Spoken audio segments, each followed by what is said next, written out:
Oi, gente! Boa noite!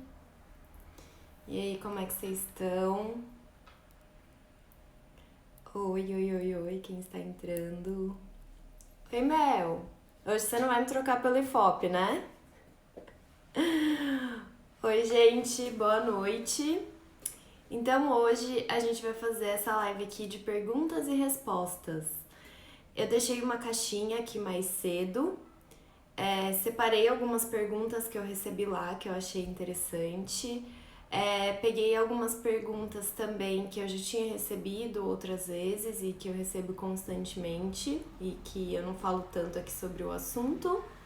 Mas quem tá aqui assistindo ao vivo também pode mandar pergunta aqui no chat que eu vou estar olhando e vou responder vocês também, tá bom? Oi para todo mundo que tá entrando, boa noite. Ó, tô vendo que tem alunas do Vida de Rotulagem aqui. Então vamos lá, gente. Primeira pergunta que eu separei aqui, eu achei ela até bem engraçada. Achei ela assim, não engraçada, achei inusitada, digamos assim. Porque eu nunca tinha parado pra pensar sobre isso. Eu realmente nunca tinha falado sobre isso e achei uma pergunta assim muito genuína, digamos, que foi: Aline, qual é a diferença entre rótulo e rotulagem? Eu recebi essa pergunta, não foi nem na caixinha, foram nos directs. E ela contou lá que perguntaram pra ela isso e ela não soube responder na hora, não sabia onde achar essa resposta. E aí me perguntou e eu achei super legal essa pergunta, porque eu acho que eu nunca precisei explicar pra ninguém qual é a diferença entre rótulo e rotulagem. Mas eu também não sei se todo mundo sabe essa diferença. Eu acho que é aquela coisa que a gente simplesmente nunca pensou sobre isso. Então, a diferença é que rótulo é tudo que tá escrito, impresso, gravado, pintado, marcado, qualquer coisa, qualquer dizer, qualquer informação, qualquer desenho, tudo isso, qualquer coisa mesmo, assim, informação, desenho, que esteja em uma embalagem, que esteja impresso, marcado, colado em uma embalagem. Então isso é rótulo. E rotulagem é o ato de rotular. Então, rotulagem é literalmente fazer o rótulo. Por isso que eu sempre me refiro a legislações de rotulagem de alimentos, curso de rotulagem de alimentos, workshop de rotulagem de alimentos, porque as legislações te dizem como fazer o rótulo, ou seja, te ensinam a rotulagem. O workshop fala sobre fazer rótulos, o que você precisa fazer, o que você não pode fazer. Então, esses atos são rotulagem. E o treinamento, o vídeo de rotulagem, também. Nele, eu te ensino a fazer um rótulo. Eu te ensino tudo que um rótulo precisa ter, tudo que um rótulo não pode ter, quais são as legislações que falam sobre isso. Então, a gente está falando sobre rotulagem, o ato de fazer o rótulo. E rótulo é o que você faz na rotulagem. É o que tá ali impresso, marcado na embalagem. E embalagem é o saquinho, a caixinha, não sei, o plastiquinho, o papelzinho que envolve o alimento. Eu até tenho um exemplo aqui, ó. Então, isso aqui, o saquinho, o plastiquinho é a embalagem. Tudo que tá escrito, todas essas informações, tabela nutricional aqui embaixo, aqui na frente, tudo isso é o rótulo. As informações todas, dizeres, imagens, tudo é rótulo. E quando a pessoa estava fazendo isso, ela estava rotulando, ela estava fazendo a rotulagem. Então essa é a diferença. Achei super interessante essa pergunta, super inusitada. Tô vendo que vocês já estão falando aqui, deixa eu ver. A Mel falou, quando tiver inscrições para o vídeo de rotulagem, eu vou fazer. Não tive como me matricular na última turma, mas na próxima eu irei. Olha, Mel, isso mesmo. Então te espero lá, hein? Fica de olho aqui que quando gente tem gente nova chegando e as pessoas têm me perguntado bastante sobre o vídeo de rotulagem, o que eu fico muito feliz com o interesse de vocês em aprender mais sobre rotulagem e também com a confiança que vocês têm em mim para passar essas informações para vocês. Mas o vídeo de rotulagem, gente, ele é um curso, é um treinamento completo, um curso 100% online, então você pode fazer da sua casa, da empresa, a hora que você quiser, no seu ritmo, ele é 100% online. Grande parte das aulas são gravadas, então a hora que você faz a sua inscrição, assim que você confirma a sua inscrição, já tá tudo disponível lá. Mas também a gente tem aulas ao vivo, inclusive dessa turma agora mais recente, a gente teve uma aula ao vivo ontem sobre rotulagem geral. Então também tem essa parte ao vivo, tem todo o suporte, vocês podem, os alunos têm acesso a uma comunidade exclusiva, onde todo mundo posta dúvida, posta curiosidade, posta rótulo errado, a gente discute sobre isso. Tem também a plataforma do Hotmart, que é onde o curso fica hospedado, dá para mandar dúvida por lá também. E a gente tem suporte, sou eu que respondo as dúvidas, também tem uma equipe que me ajuda, mas as dúvidas sou eu que respondo, dúvidas sobre rotulagem sou sempre eu que respondo. Mas não temos turmas abertas agora, tem que esperar, não tem uma data definida ainda, não vai ser nesse mês de março, infelizmente, mas fiquem de olho aqui que eu sempre dou notícia, sempre tô falando sobre ele. Vamos ver se tem mais pergunta. A Hillary perguntou, você é formada em que área? Eu sou engenheira de alimentos, Hillary. Bom, outra pergunta aqui que eu recebo assim sempre, principalmente quando eu cito eles, que é, Aline, pelo amor de Deus, onde encontrar os RTIQs? Onde encontrar os regulamentos técnicos específicos de identidade e qualidade dos produtos? Bom, gente, para quem não está familiarizado ainda, os RTIQs, que é a sigla, né, de Regulamento Técnico de Identidade e Qualidade, são as, digamos assim, certidões de nascimento dos produtos. Então, tem alguns produtos, como por exemplo, chocolate, hambúrguer, queijo, iogurte, leite condensado, enfim, tem alguns produtos que tem esses regulamentos técnicos específicos. Então, eles têm uma legislação que fala só desses produtos. Então, lá está definido denominação de venda, ou seja, como esses produtos precisam chamar. Tem definido algumas denominações de qualidade, então se ele pode se dizer integral, se ele pode se dizer desnatado, se ele pode se dizer natural, extra, de primeira qualidade. Então, tudo isso está definido em regulamento técnico específico, padrões de sensorial, de microbiologia, ingredientes obrigatórios, ingredientes opcionais, ingredientes que não podem ter. Às vezes tem alguma definição de quantidade, fala também sobre aditivos permitidos, aditivos não autorizados. Então, todas essas informações a gente encontra nos regulamentos técnicos específicos dos produtos.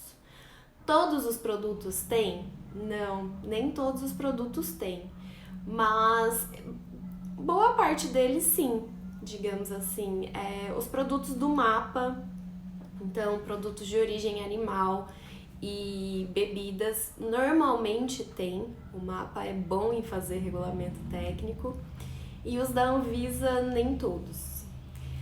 Então, como a gente encontra esses regulamentos técnicos? E eu adoro responder essa pergunta, gente, porque eu sempre jogo para vocês. Porque se alguém tiver uma forma melhor de encontrar esses regulamentos técnicos, me fala, porque eu também preciso. Eu também não acho fácil encontrar eles. Então, é claro que assim, com o tempo, conforme você vai trabalhando, você vai salvando, ou você vai tendo ideia que eles existem, você já está mais adaptada, você já sabe quais existem, quais não tem, porque você já foi procurar, porque você já precisou e não achou, ninguém sabia, enfim. Mas como eu faço? A Anvisa tem uma página que, assim, eu não consigo encontrar essa página pelo site da Anvisa. Então, se eu entrar lá, anvisa.com.br, eu não consigo encontrar essa página. Mas eu procuro no Google, eu escrevo assim, legislação por categoria de produtos Anvisa. E aí o Google me dá o link dessa página. E aí lá tem assim, escrito então, por exemplo, chocolate e produtos de cacau. E aí tem uma legislação embaixo. Produtos de fruta tem embaixo. Produtos de cereais tem a legislação embaixo. Então, assim, nem sempre essa legislação é um regulamento técnico, mas isso já dá um norte. Outra opção também é escrever o nome do produto que você precisa lá na biblioteca de alimentos da Anvisa. Aí você joga lá chocolate, cereais, essas coisas, e ele vai encontrar também ali na busca. O problema é que quando você procura, se você não tem ideia se existe esse regulamento técnico ou não, se você vai procurar na biblioteca de alimentos, às vezes você vai escrever assim, pão, e não vai achar. Porque a legislação que fala sobre pão não é de pão, é de alimentos à base de amidos e cereais, alguma coisa assim. Então você não vai achar como pão. Agora, se você escrever chocolate, você vai achar. Porque a legislação, se eu não me engano, é RDC... Eu falei esses dias pra alguém. É RDC 264 de 2005, se eu não me engano. É um regulamento técnico de chocolate. Então, se você escrever chocolate, você vai achar. Se você escrever suplementos, você vai achar as legislações de suplementos. Mas pão, não. Então, às vezes... Mas também, se você procurar como suplementos lá em legislação por categoria de produtos, eu não sei se eles atualizaram. Eu não parei pra ver. E eu não tô com ela aberta aqui. Então, não sei se vai ter. Mas é sempre bom, quando você está procurando um regulamento técnico de produtos da Anvisa, é sempre bom usar essas duas ferramentas para ver se encontra. Então, a Anvisa é um pouco mais fácil. Agora, mapa, gente, ó, deu até aquela coçadinha aqui. Porque mapa, eu não sei um caminho fácil para encontrar, de verdade. Antes a gente tinha acesso ao Sisleges como cidadão mesmo, para consulta. Então, o que eu fazia? Eu procurava no Google mesmo, escrevia lá RTIQ hambúrguer. Aí ele me dava uma legislação. Aí eu pegava essa legislação, tipo, portaria, eu tô inventando, tá? Portaria número 2678 de tal dia, de tal mês, de tal ano. Pegava essa referência, jogava lá no Sisleges e aí ele ia me dar, ele ia falar se encontrou ou não, se estava revogado, se estava vigente, se tinha alguma alteração. Então eu consegui encontrar dessa forma. Só que desde o fim do ano passado, o Sisleges está fora do ar. Pelo menos eu não consigo mais acessar. E então eu não consigo mais fazer essa verificação. Então eu faço o mesmo esquema, eu jogo no Google RTQ de tal produto. Aí se acha na busca alguma legislação, aí eu vou vendo os sites de referência, né? Então se é um site do Ministério, se é um site da Anvisa, é confiável. Agora se é um site qualquer, gente, aí eu não confio. Aí eu faço a mesma coisa, eu pego essa referência da legislação, aí eu jogo lá no busca do mapa, ou então eu busco ela na biblioteca de alimentos da Anvisa. E aí você vai fazendo essa busca, às vezes você não acha, é super complicado, aí tem que ver referência de site, aí às vezes eu pego a referência da legislação que eu achei e jogo ela no Google para ver se eu acho em algum outro site que seja mais confiável. Se eu tenho um pouco mais de tempo, eu mando questionamento para o mapa ou para a Anvisa perguntando se está vigente a legislação, mas eles demoram em torno de 15 dias úteis para responder, então tem que estar com um tempinho aí para fazer essa pergunta. Mas a gente tem que ficar aqui, ó, tentando achar. E aí sempre quando eu acho um regulamento técnico que tá vigente, que tá todo certinho, que eu consegui verificar, eu já salvo ele. Então eu tenho uma pastinha aqui no meu notebook, no meu Dropbox, que é de regulamentos técnicos, então eu deixo eles salvos lá. E aí eu sempre, quando eu tô pesquisando algum novo, eu vou lá olhar pra ver se tem algum salvo já, mas é assim, gente, não é fácil a vida não. Então, por favor, se vocês trabalham com regulamentos técnicos, principalmente do mapa, me digam aqui no chat se tem uma forma melhor de achar, se o Sysleges também tá fora do ar para vocês, se tem alguma outra forma, algum outro mecanismo de busca, porque eu realmente tô perdida. Eu faço assim igual eu acabei de falar aqui pra vocês. Tem uma aluna do Vida de Rotulagem dessa turma nova que até me falou sobre um livro de legislações do mapa. Mas ele é de 2018 e ele não foi atualizado, então rotulagem tem esse problema aí com referência a livros, porque as legislações estão mudando toda hora, as legislações são revogadas, são alteradas, surgem novas. E aí os livros ficam para trás, né? Ainda bem que agora a gente tem e-books, que é muito mais fácil de alterar. Então, até mandei, acho que na semana passada, o e-book de rotulagem geral para os alunos do Vida de Rotulagem, que é exclusivo para os alunos. E esse é mais fácil de alterar, porque eu tenho ele todo salvo aqui no meu computador. Se alguma legislação sofrer alteração, se mudar alguma coisa, eu abro aqui o arquivo, mudo ali o que precisa, salvo ele de novo e mando para todo mundo de novo falando da alteração. Mas livro impresso é complicado, né? Ó, a Eliane já falou aqui, o sistema do mapa não funciona pra mim também. Fico um pouco mais aliviada, Eliane, porque pelo menos não sou só eu. A Cris também falou que tá fora do ar.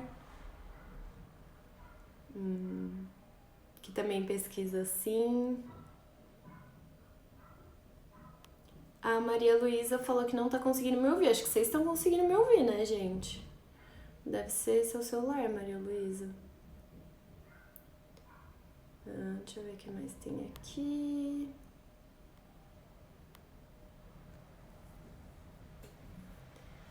A Luana perguntou: Aline, como podemos denominar uma manteiga light? Ou seja, com reduzido teor de gordura, sendo que na legislação a manteiga tem que ter no mínimo 82% de gordura do leite e coração. O termo light significa... Ah, tá. Então, Luana, tem uma RDC que é... Eu vou olhar aqui rapidinho, que eu tô com a biblioteca de alimentos aberta. Mas tem uma legislação...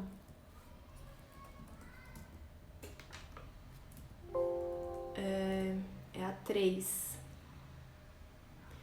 RDC número 3 de 2003. Ela trata da modificação na composição de alimentos padronizados para o uso de informação nutricional complementar. Então é exatamente o seu caso. A manteiga é um alimento padronizado, ou seja, ela tem um RTIQ, que é o que a gente estava falando aqui até agora, e lá no RTIQ exige que o teor de gordura na manteiga seja de 82%. Mas tem essa RDC número 3 de 2013 que permite a modificação de alimentos padronizados exclusivamente para o uso de INC, que é o caso do light, né? O light é uma informação nutricional complementar, então você pode seguir essa legislação, dar uma olhadinha lá e ver o que você pode fazer com a manteiga. Aqui no feed também tem um post, ele é um pouquinho antigo, sobre essas modificações de alimentos, então dá uma olhadinha lá também. A Luana falou, redução de pelo menos 25%. Como poderíamos chamar esse produto se ele for reduzido em lipídios com insulina? Então, nessa RDC fala sobre a denominação de venda. Ela vai ter que chamar... Provavelmente manteiga reduzida em gorduras, vai ter que ser a denominação de venda dela. O que você fez, o que você modificou na manteiga vai para a denominação de venda. Mas olha certinho lá na RDC 3 de 2013.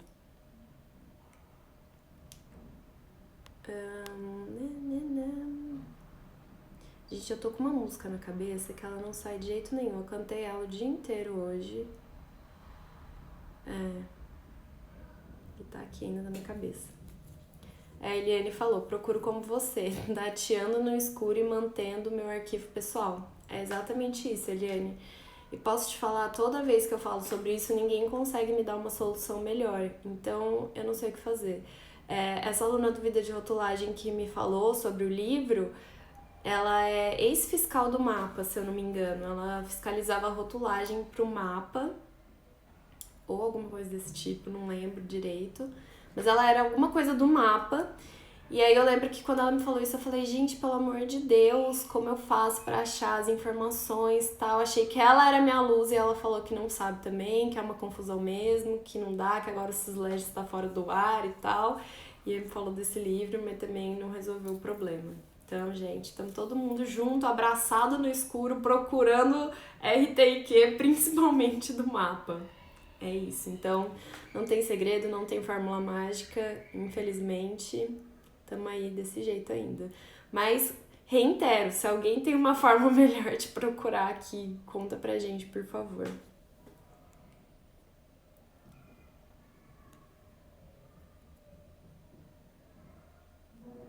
Gente, olha que legal, eu acabei de ver que as perguntinhas da caixinha ficam aqui, dava pra eu colocar, não precisava nem ter escrito, ó. Que louca. Outra pergunta que me fazem muito, do mesmo tipo dessa de onde encontrar o RTIQ, é assim, eu falo uma informação. Por exemplo, não pode escrever traços em rotulagem. Não existe pode conter traços de glúten, não existe pode conter traços de leite, não existe contém traços de glúten, contém traços de lactose, contém traços de semente, como a gente viu hoje. Traços não existem em rotulagem, isso é uma regra. Quando eu falo assim, não pode usar 0% glúten, sem glúten, não tem glúten, isento de glúten, não pode usar. Aí sempre tem a pessoa que fala assim, onde está escrito isso na legislação? A legislação não proíbe isso. Gente, todas as legislações do nosso país, não só de rotulagem, todas as legislações são positivas. Então, o que isso quer dizer? Quer dizer que o que está escrito ali pode ou é obrigatório, dependendo de qual verbo for usado, né? Se você deve ou se você pode. Então, tudo que está escrito ali é regra e tudo que não está escrito ali não pode. É simples assim.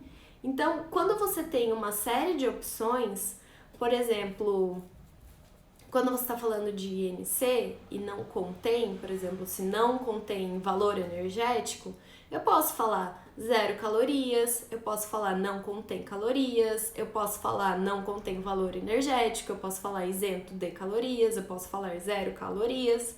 Por que eu posso? Porque a própria legislação, a própria RDC 54, me permite fazer isso. Tem uma tabelinha lá com as expressões permitidas. Mas eu também não posso inventar outra expressão, eu posso usar aquelas que estão ali. É a mesma coisa para peso líquido, para... como que chama? Conteúdo líquido. Eu tenho certas expressões que eu posso usar em certos casos. Então, se eu tô falando de produtos que são comercializados em unidades de massa, tem as expressões que eu posso usar. Então, eu não devo usar, não é obrigatório colocar peso líquido, ou peso líquido, ou conteúdo. Não é obrigatório, mas eu posso usar aquelas expressões definidas na legislação. Eu não posso inventar uma que não seja aquela opção, porque tudo que não está escrito ali é proibido, porque as legislações são positivas. Então, se a legislação de alergênicos, que é a RDC 26 de 2015, gente, já tem 5 anos que ela tá aí. Se essa legislação me diz que eu devo falar alérgicos contém trigo, alérgicos pode conter trigo ou alérgicos contém derivados de trigo, se ela me dá essas 3 opções para cada situação, uma para cada situação que pode acontecer, isso quer dizer, que, por exclusão, que eu não posso falar pode conter traços.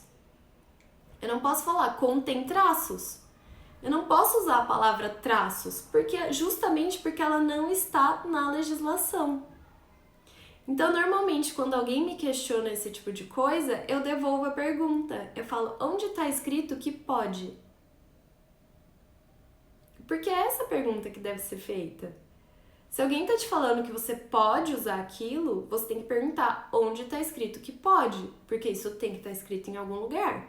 Nem que seja em um e-mail da Anvisa te dizendo que pode. Ou, se não está escrito em nenhum lugar, a gente parte do princípio que não pode. Então, se lá na lei do glúten, que eu sempre confundo o 7 e o 6, mas que eu acredito ser lei 10.764, eu vou confirmar, porque eu sempre erro essa lei. Viu? Lei 10.674. Isso mesmo. Então, por que não pode falar isento de glúten, sem glúten, zero glúten? Porque lá na lei 10.674, que trata da rotulagem de glúten, da presença e da ausência, não te dá essa opção. A lei é muito clara. Ela fala, ou você fala contém glúten, ou você fala não contém glúten. Você só tem essas duas opções. Então, se alguém te diz, pode sim falar sem glúten, você tem que perguntar, aonde está escrito que pode? É isso. Eu já acreditei por um tempo que realmente podia, porque eu fiz um curso de rotulagem, eu fiz essa pergunta no curso, e eu falei assim, se eu já escrevi não contém glúten em algum lugar, por exemplo, se eu já coloquei lá, depois da minha lista de ingredientes, eu coloquei a declaração de alergênicos. Aí eu vou colocar não contém glúten, e eu escrevo não contém glúten. Em outro lugar, tipo no painel principal, alguma coisa assim, eu posso escrever sem glúten, isento de glúten e tal? E a pessoa que estava ministrando o curso falou, pode, você já cumpriu a legislação a hora que você escreveu não contém glúten em algum lugar. Então, em outros lugares, você pode escrever sem glúten. Aí eu falei, tá bom. E aí levei essa informação pra minha vida, fiz rótulos assim, falava pras pessoas, não, isso tá certo, pode usar. Fiz até um post aqui no Instagram falando que podia, coloquei uma foto de um biscoito que fazia exatamente isso. Depois da lista de ingredientes tinha não contém glúten e na frente estava escrito sem glúten. E eu falei, não, ótimo. Aí eu tava conversando com um amigo meu, que também trabalha com rotulagem, também trabalha com consultoria de rotulagem, e a gente tava discutindo isso. E eu falei, não, eu acho que pode, porque me falaram que pode, faz sentido e tal. E ele falou, Aline, não pode. Eu já tive um caso de um cliente que foi notificado pela Anvisa por causa disso. E o rótulo dele era exatamente isso, tava escrito não contém glúten, depois da lista de ingredientes, e na frente estava escrito sem glúten. E ele foi notificado pela Anvisa.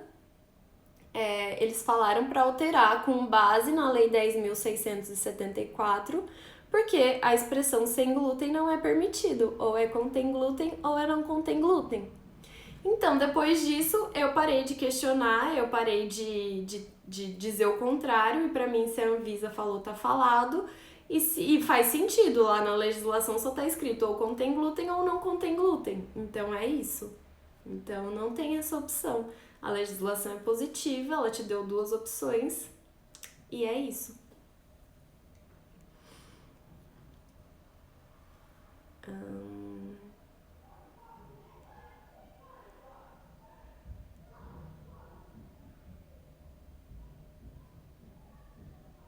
A Kaline falou, maionese tem regulamento técnico específico que fala sobre os ingredientes que deve ter para ser caracterizada como tal.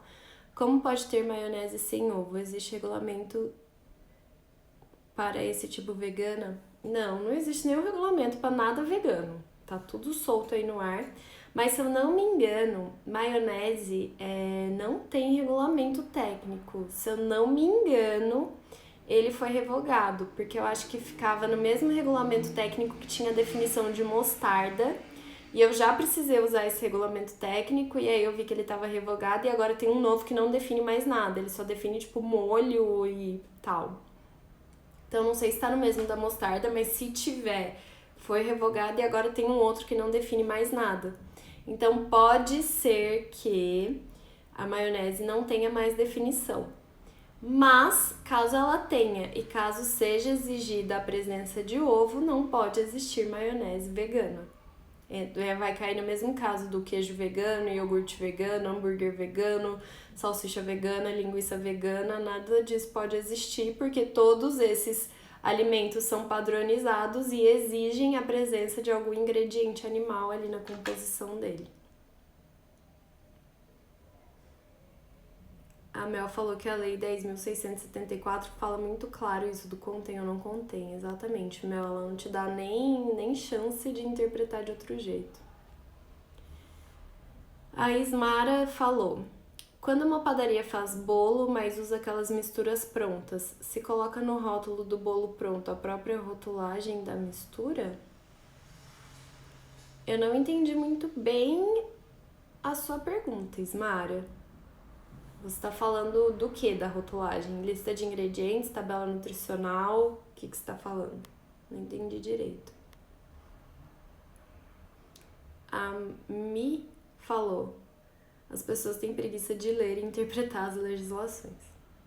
As pessoas têm preguiça de assistir vídeo de 2 minutos que eu coloco aqui cheio de informação. Você acha que ela vai pegar uma legislação para ler? A Mel falou: Aline, quando há apenas contaminação cruzada com glúten, só escreve então contém glúten? Exatamente, Mel. Tem dois. Inclusive, vou aproveitar esse gancho porque essa era outra pergunta que eu tinha separado aqui, que é: quando eu posso dizer que não contém glúten? Então, assim, gente, a Lei 10.674 também não define nenhum limite. Então, não tem tolerância. Se tiver chance de contaminação cruzada, contém glúten. Você só vai dizer não contém glúten se você conseguir garantir que naquele produto realmente não tem nada de glúten. Se você conseguir garantir que naquele produto não tem a menor possibilidade de ter nenhum resquício, nem 0,05 ppm de glúten. Então isso não é fácil. Primeiro porque a gente não tem análises que deem 0. As análises todas têm algum limite, eu acho que normalmente é 5 ppm, e aí se tem menos vai aparecer lá menor do que 5 ppm. Glúten, gente, é um dos piores alergênicos de se limpar, é o que todo mundo diz, porque ele fica no ar, ele fica na roupa, ele fica em tudo e não sai facilmente.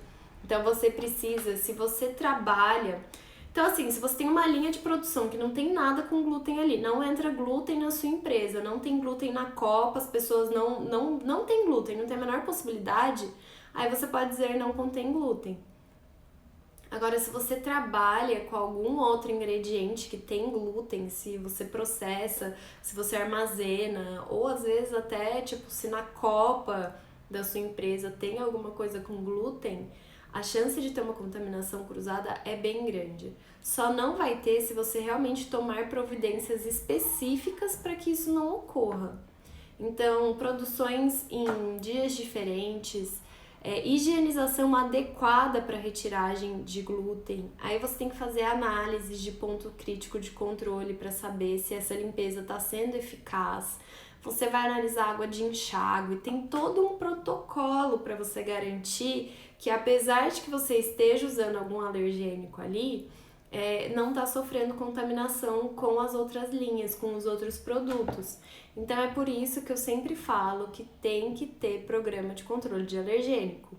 Não é assim, eu lavei, eu produzi em dia diferente e a minha análise deu menor do que 5 ppm, tá tudo certo. Não é assim, gente, é um controle rígido que é exigido para você falar que não contém tanto glúten quanto alergênicos, porque nenhum deles tem limite tolerável. A legislação aqui do Brasil não trabalha com limite tolerável nem para glúten nem para alergênico.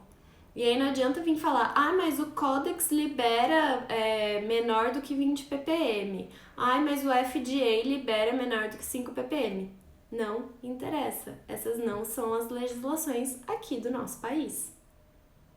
Então a gente tem que trabalhar com o que a gente tem aqui dentro. Mas eu não concordo, tem que ter um limite.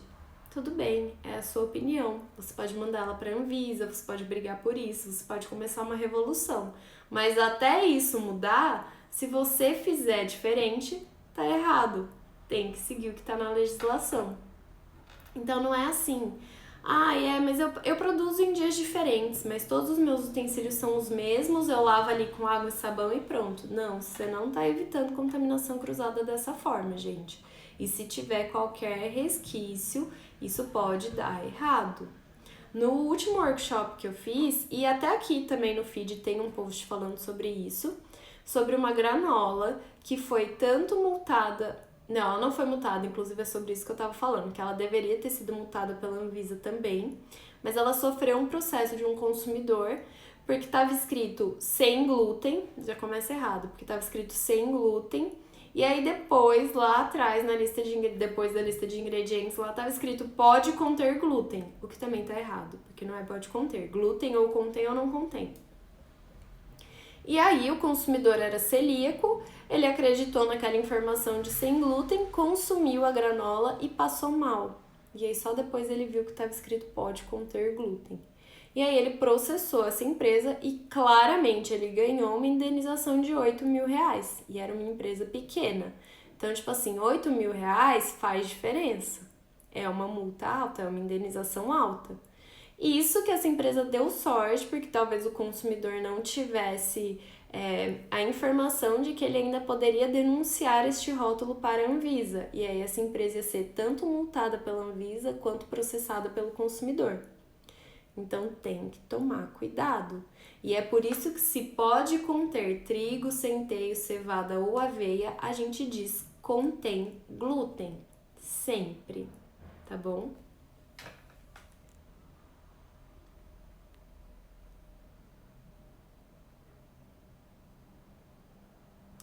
A Ismara falou isso, tabela nutricional da mistura. Ismara, se você tá usando uma pré-mistura para fazer um bolo, em todas as partes da rotulagem, na verdade, você vai ter que considerar essa pré-mistura como ingrediente. Então, claro, ela vai entrar no seu cálculo nutricional, você vai declarar os ingredientes que estão ali, você vai ver se tem algum alergênico ali, tudo, você vai considerar ela como ingrediente. É como se ela fosse um ingrediente composto, sabe? Que é aqueles ingredientes formados por vários ingredientes. Só que na sua lista de ingredientes, pelo menos eu não declararia como pré-mistura. E aí, entre parênteses, os ingredientes. Eu declararia os ingredientes da pré-mistura como ingredientes do bolo, separado. E considero as informações dela na tabela nutricional também, com certeza, mais as informações nutricionais dos ingredientes que você adicionou para fazer o bolo, né?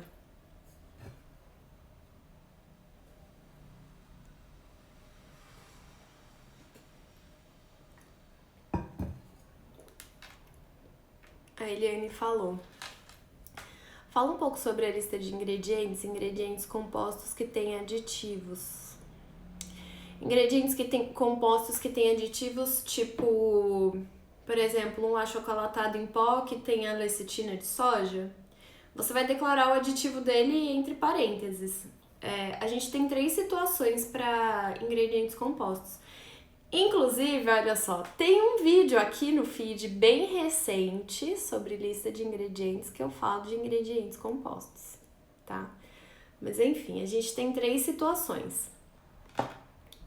Ou o ingrediente composto não vai ter um regulamento técnico, como é o caso do achocolatado em pó, e aí a gente vai sempre declarar o nome dele, então achocolatado em pó, e aí entre parênteses a lista de ingredientes desse achocolatado em pó. Então todos os ingredientes dele vão ali, inclusive os aditivos.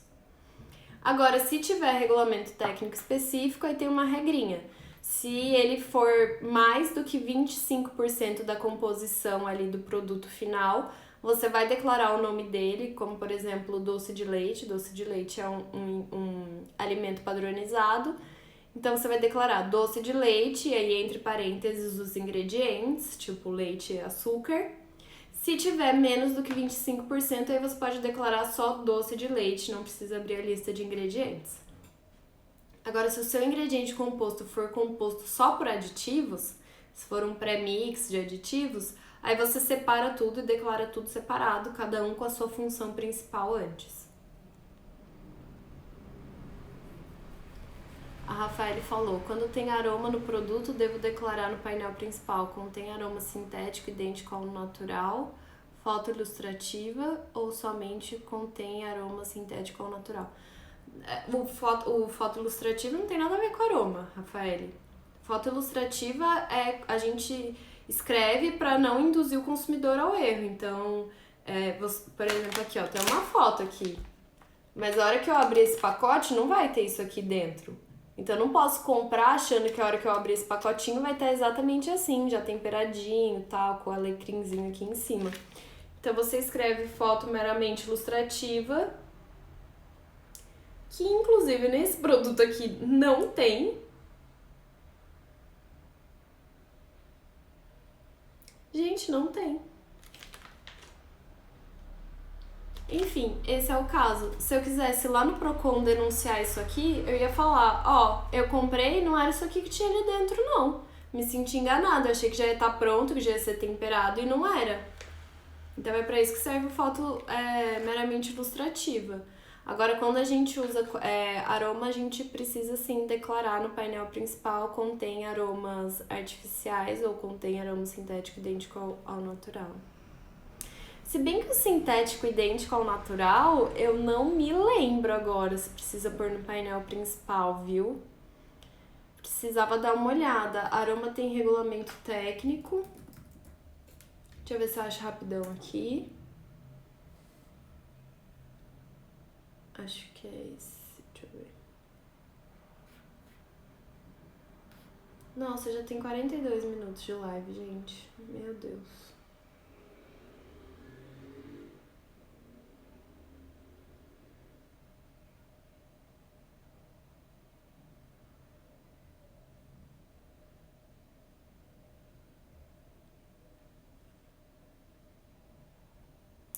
Vou fazer assim, ó, pra não ficar perdendo tempo aqui, porque eu ia precisar ler a legislação pra confirmar essa informação.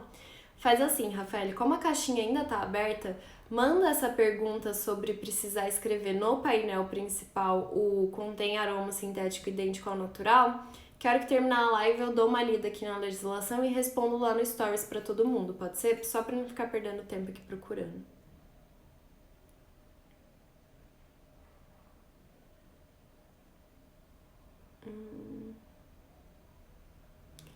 A Delma falou, como determinar prazo de validade sem fazer análise bromatológica? Alguma legislação específica?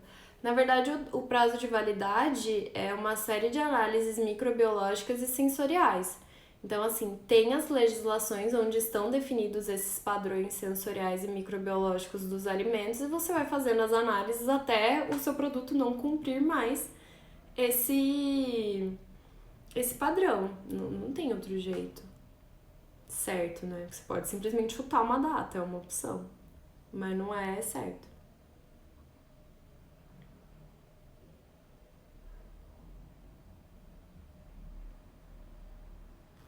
A Mi falou, você é muito sincera.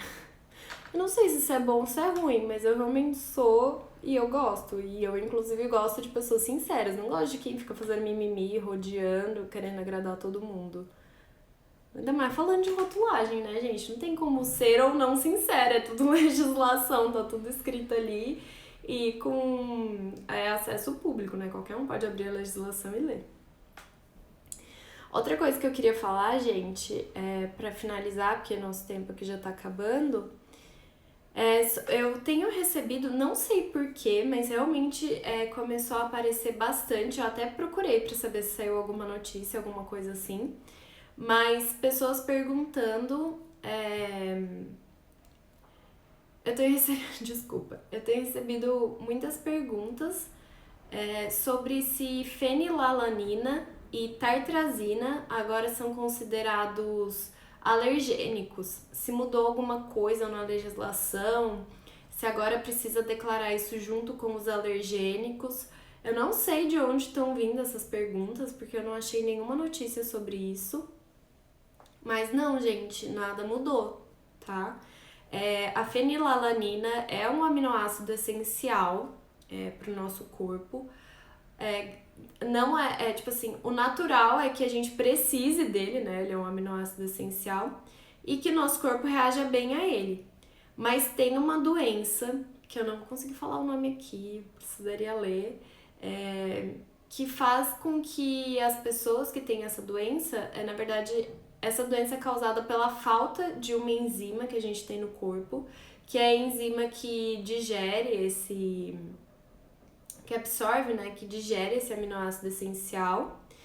E aí, quando a pessoa não tem essa enzima, esse aminoácido fica ali se acumulando e aí ele vai se tornando tóxico para a pessoa. Então, é uma doença bem séria mesmo.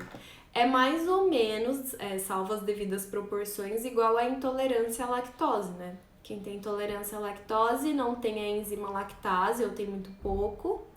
E aí a enzima não consegue, quando a gente consome a lactose, não tem a enzima ali para digerir, né, para quebrar a lactose em galactose e glicose, e aí a lactose fica ali sem digerir e a gente passa mal.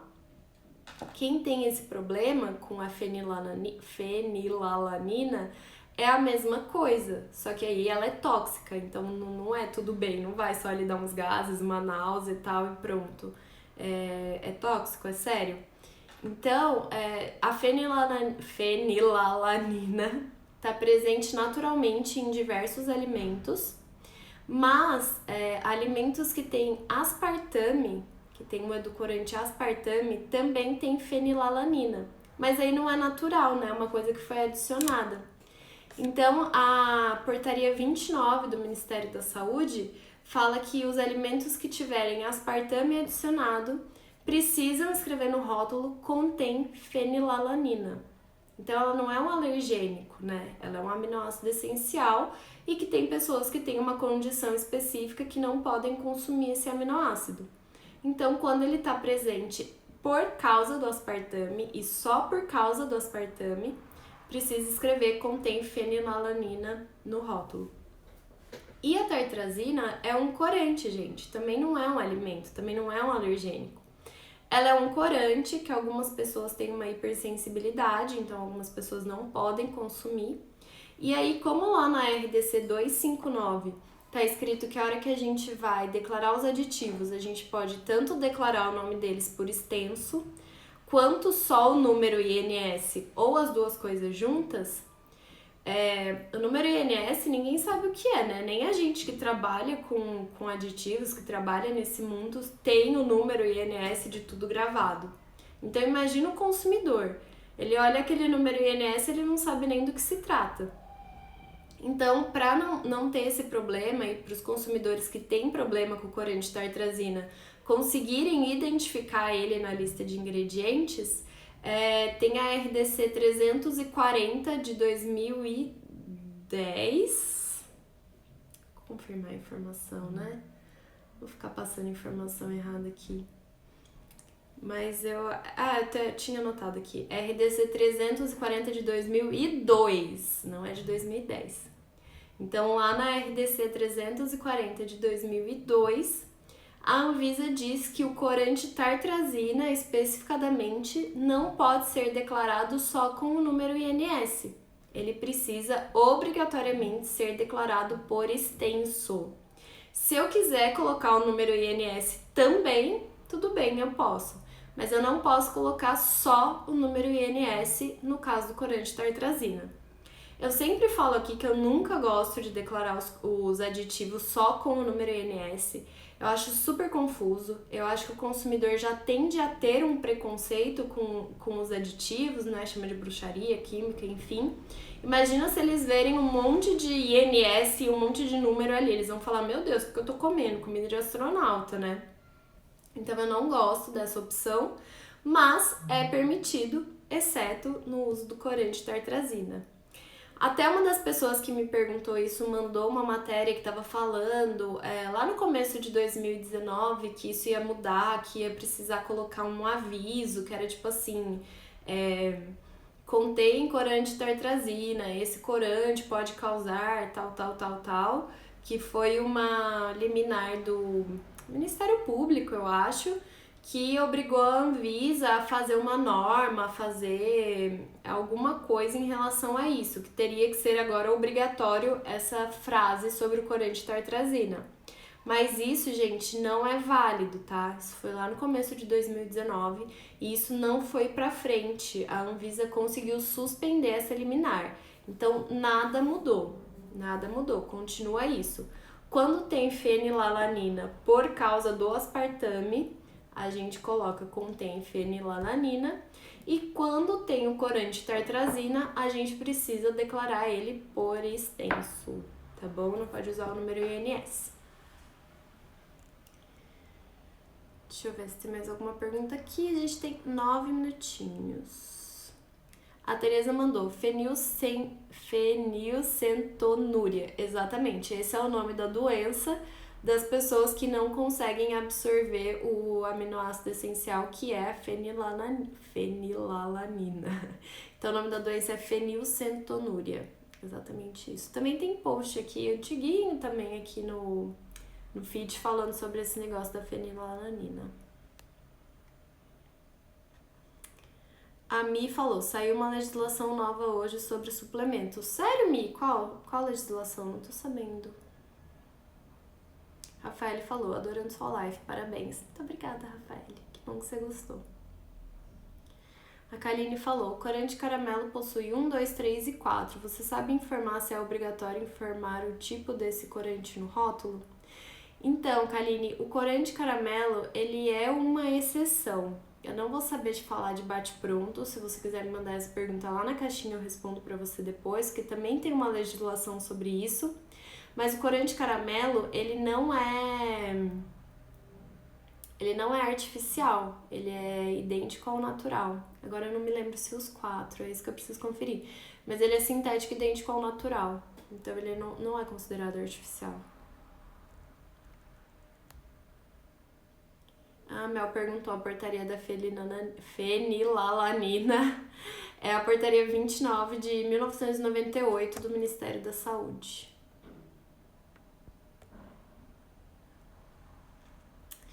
Gente, é isso então. Vou encerrar por aqui, já tá acabando o nosso tempo. Consegui falar sobre tudo que eu tinha anotado aqui, consegui responder algumas perguntinhas de vocês.